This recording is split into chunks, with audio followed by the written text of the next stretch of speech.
लेकिन अब किस आपको रुकना चाहेंगे। इस वक्त की बड़ी खबर आ रही है, आलमी सतह पर रूस यूक्रेन से बातचीत करने को तैयार है। इस वक्त की बड़ी खबर, जैसा एग्रेसिव मोड में इस वक्त रूस दिखाई दे रहा था, लेकिन कहीं ना कहीं बदलाव नजर आ रहा है। रूसी न्यूज एजेंसियों के हवाले से इस वक्त खबर दे रहे हैं कि रूस यूक्रेन से बातचीत करने को तैयार हो चुका है। पल पल की अपडेट न्यूज़ 18 उर्दू इस हवाले से भी आपको फराहम कर रहा है। बेलारूस में हो सकती है बातचीत, इस वक्त की बड़ी खबर, बड़ा डेवलपमेंट रूस के हवाले से, रूस और यूक्रेन के हवाले से। रूस यूक्रेन से बातचीत करने को तैयार है।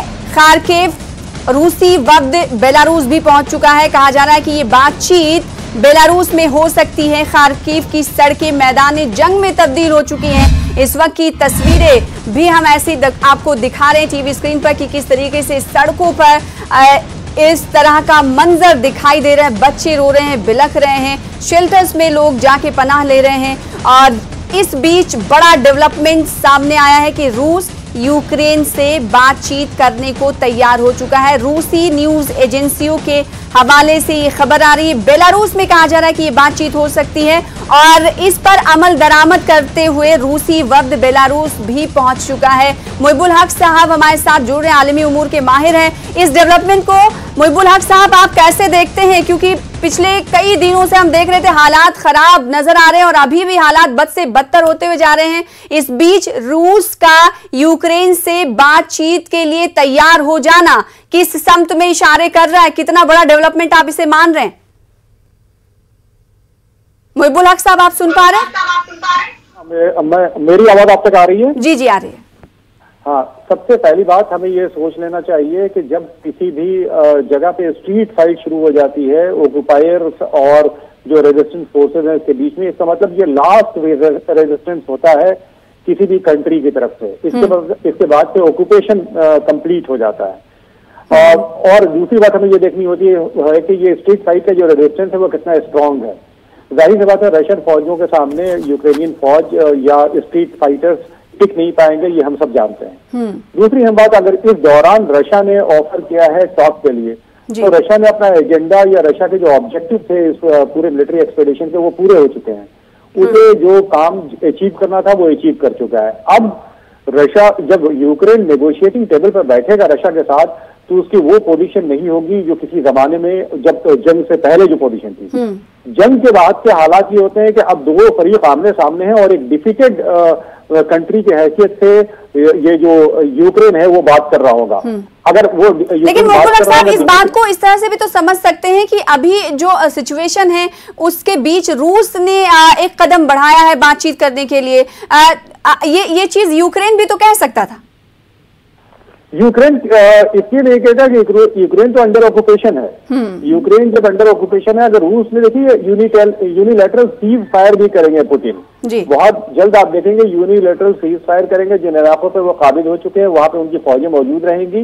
उसके बाद से एक नेगोशिएशन के जरिए उनका इनखला होगा और फिर ये डेडलॉक बना रहेगा। जैसे क्रीमिया का डेडलॉक आज तक 2014 से बना हुआ है, वैसे ये जो दोनों रीजन है, जैसे डॉनबास रीजन कहा जाता है, इस रीजन में उनका कंप्लीट कंट्रोल रहेगा और इससे नेगोशिएटिंग चलता रहेगा।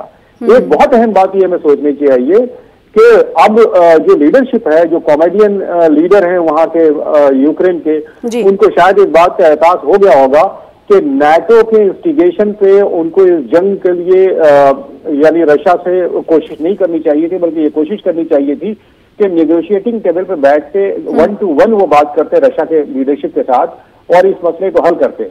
नाटो पे रिलाई करना उनके लिए बहुत ही नुकसानदेह साबित हुआ और अब मेरे ख्याल से नाटो की जो मेंबरशिप है उस पर रीथिंक कर रहे होंगे ये जो यूक्रेन के लीडर हैं। जी, तो क्या अभी जो बातचीत होगी, बेलारूस में वफ्द भी पहुंच चुका है, तो शर्तों के साथ आपने कहा कि ये बातचीत जो होगी नेगोशिएशन मोड में होगी और हो सकता है कि रूस जो है अब शर्तें बहुत सारी रखे यूक्रेन के सामने इस बातचीत में?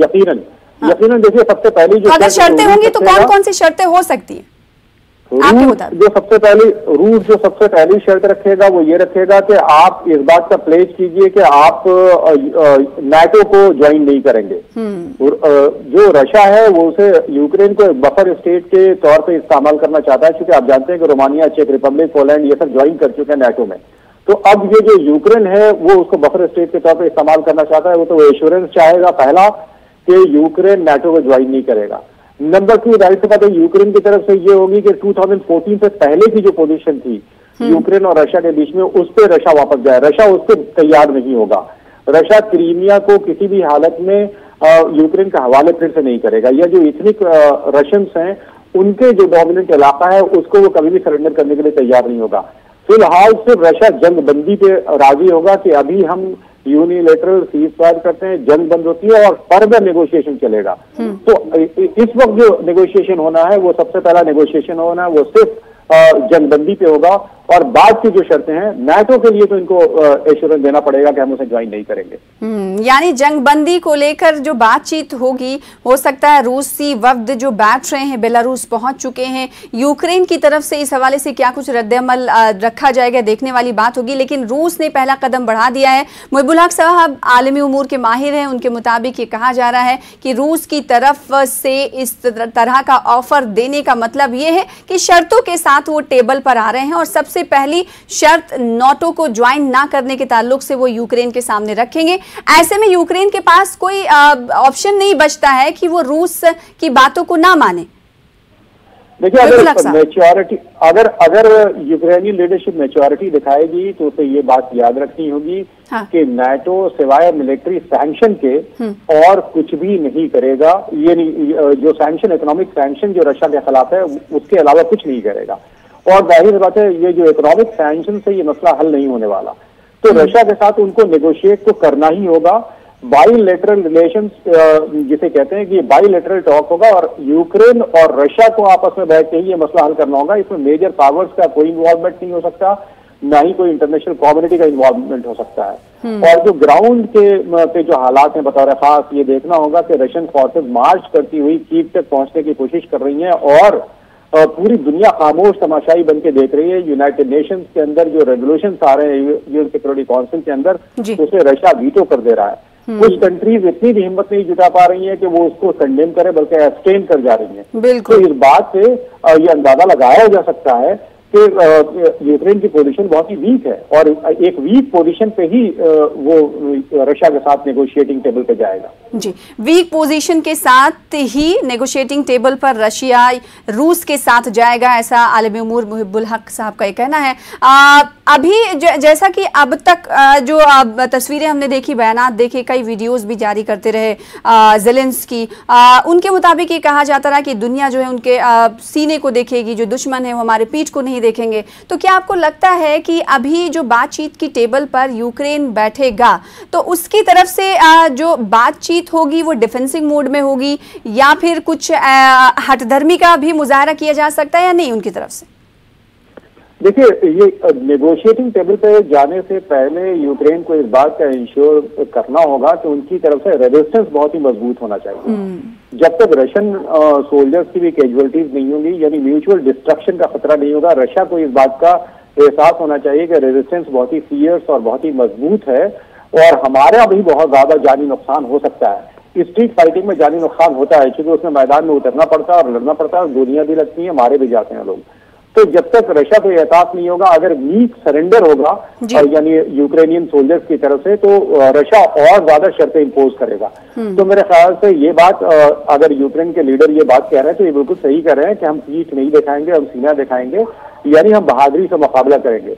और ऐसे हालात में अगर वो बहादुरी से मुकाबला करेंगे, चूंकि वो अपनी जमीन पे लड़ रहे हैं, तो उनके पास गोरिल्ला वॉरफेयर के भी तरीके हो सकते हैं, हिट एंड रन की भी टैक्टिक्स हो सकती है। हालांकि आजकल टेक्नोलॉजी इतनी एडवांस हो चुकी है कि हिट एंड रन की भी टैक्टिक्स बहुत कामयाब नहीं होती। लेकिन बहरहाल अगर इसको देखा जाए तो ये रेजिस्टेंस अगर मजबूत रहेगा तो यूक्रेन भी मजबूती से बात कर पाएगा, वरना रशिया एक कंफर्टेबल जोन में है। रशिया अभी जो रशिया है वो एक ऑक्यूपायर की हैसियत से उनके इलाकों पर कब्जा कर चुका है। तो ये तो कहेंगे हमारे इलाके को छोड़िए। और 2014 से पहले के अगर वो बात कहेंगे कि जो यानी क्रीमिया जो आपका था या सेवास्तोपोल हमें छोड़ दिए, वो रशिया कभी नहीं छोड़ेगा। और हमें ये बात याद रखनी चाहिए कि रशिया का जो फॉरेन पॉलिसी का मेन एजेंडा है शुरू से, वो है जो इथनिक रशियंस जो पोस्ट सोवियत स्टेट्स में है उनको इंटीग्रेट करके ग्रेटर रशिया में शामिल करना। उस ग्रेटर रशिया के जो ख्वाब को रशियन जो लोग हैं वो कभी भी खत्म नहीं होने देंगे। तो ऐसी हालत में यूक्रेन के पास चॉइस ये है कि वो बहुत ही स्मार्टली नेगोशिएट करें और फिलहाल जंगबंदी के बाद इंटरनेशनल मोबिलाइजेशन जो होता है उसके तहत कोई थर्ड पार्टी मेडिएशन या यूनाइटेड नेशंस के प्लेटफॉर्म पे या कोई इंटरनेशनल फोरा पे इस बात को वो रख सकते हैं। लेकिन फिलहाल तो जंगबंदी सबसे ज्यादा जरूरी है और उसी के साथ साथ बहुत ही फियर्स रेजिस्टेंस भी जरूरी है यूक्रेन की तरफ से। जी, तो वक्त का तकाजा ये है कि जंगबंदी होनी चाहिए। बहुत शुक्रिया मुहिबुल हक साहब हमारे साथ जुड़ने के लिए। और रूस यूक्रेन से बातचीत करने के लिए तैयार हो चुका है। एक बड़ा डेवलपमेंट देखा जा रहा है रूस के हवाले से।